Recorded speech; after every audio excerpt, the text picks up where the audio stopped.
Smita, I want to know from you, like any challenges you have faced before your career and how you tackle those challenges.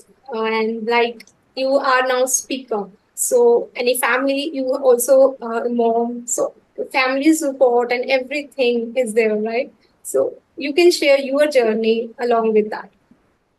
So, Shweta, I think each one of us does face challenges as some part of their life. Show me one person who says that I have not faced any challenges, and I think I can show you a liar or a person who is not being completely honest. So, there have been quite a few challenges, honestly, but since we are speaking on the topic of communication, let me share some of my challenges that I faced in the communication part. So, I spoke about some of these limiting beliefs as an answer to your previous question. So, I, at some point, and this is like well before I even started working, right from when I think I was in high school, I had this feeling that I'm not good in communication. Okay. So even though I studied in English medium schools, but I told you my father was in the defense, so he used to shift from place to place every 2 to 3 years. So those schools were in small cities. So even if the textbooks were in English, it was Hindi that was mostly used in communication. And then suddenly in college, when I came to Delhi, it was like most people around me were speaking English very, very fluently, and I was not used to that. And I didn't even try. Without even trying, I was this quiet girl sitting in a corner, knowing the subject well. But at one point during my first year in college, I remember I was inhibited even while asking questions from my lecturers because I thought I will be making a fool of myself when I speak in English. That feeling carried forward, like from high school, even though I was a good student, and you have to be a good student to enter SRCC. And English was one of my favorite subjects, incidentally, but I was always more comfortable in written English rather than spoken English.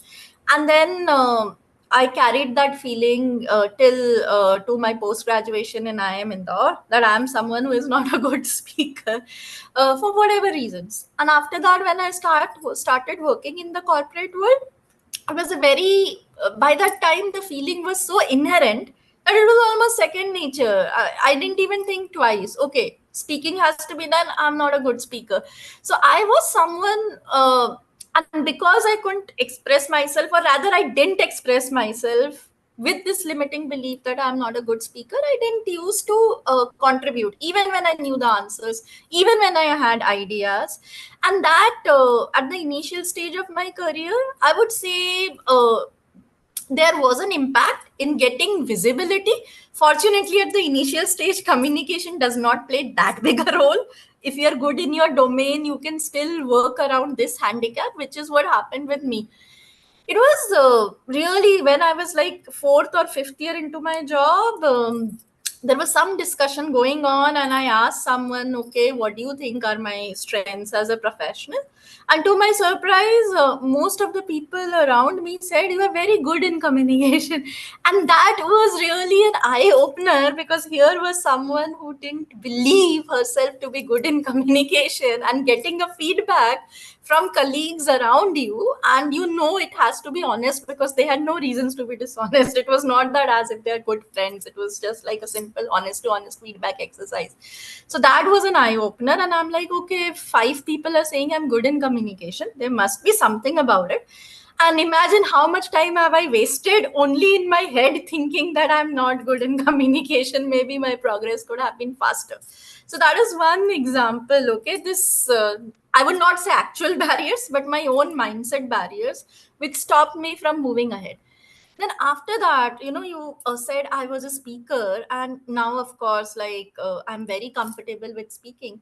But as early or as late till 2018, I was terrified of stepping onto the big stage. So I was into strategy and consulting. So I used to give presentations to senior leaders right at the start of my career. But within closed rooms, I was fine.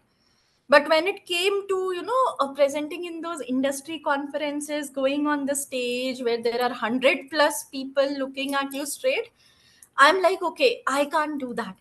And within my organization, I got a lot of opportunities. Until 2018, I was saying no. With that belief that I will mess up, that I will forget something on stage, that I can't be a good public speaker. I really have to thank my boss and mentor at that stage. I'm talking about 2018. So he noticed the pattern that was happening. Every time he used to ask me to do a public speaking, I used to make some or the other excuse. So he nominated me for an event without asking me. And then he said, I have nominated, so you have to travel. And it was like in Mumbai, so outside the city of Gurugram, so you have to travel.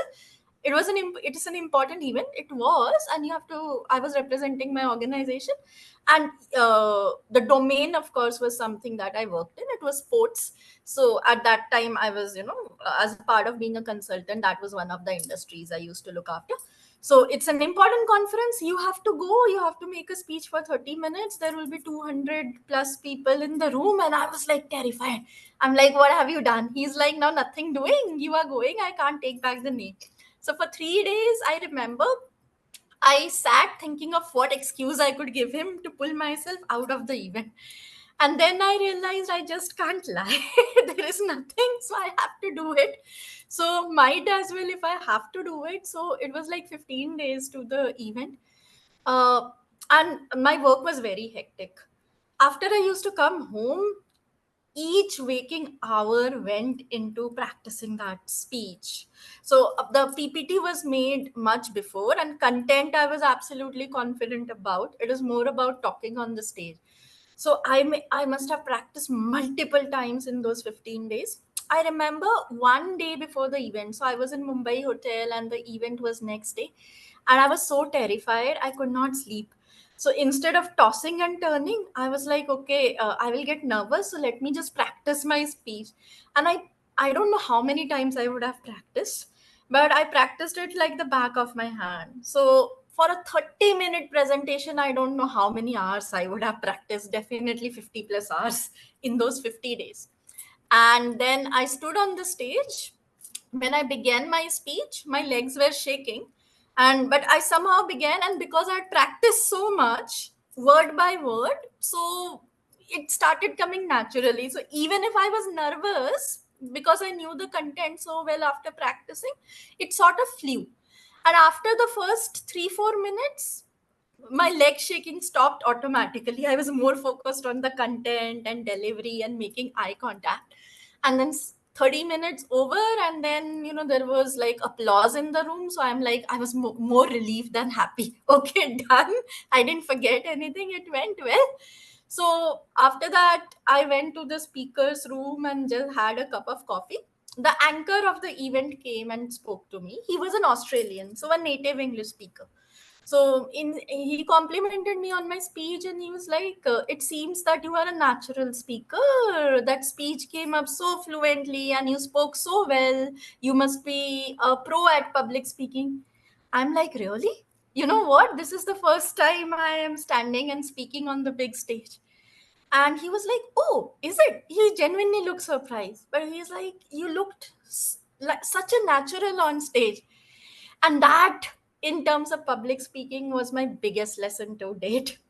That it takes a lot of effort to appear natural on stage. So that is the thing. So again, my own barrier, and thanks to my mentor at that point of time, who didn't listen to me and gave my name. But after that, I knew, okay, the key to being a good speaker: practice, practice, practice so much that you appear natural. And after that, I started taking these assignments voluntarily. Today, I don't practice as much. Some speeches I don't practice at all. But yeah, this is how it began. So you asked me about my journey. This is a very, very true story. So the person you're looking at, who is a 2x TEDx speaker, who speaks so much at gatherings and conferences, this was the genesis, how it began, the actual challenge, and how I overcame that to be here today speaking with you on this subject.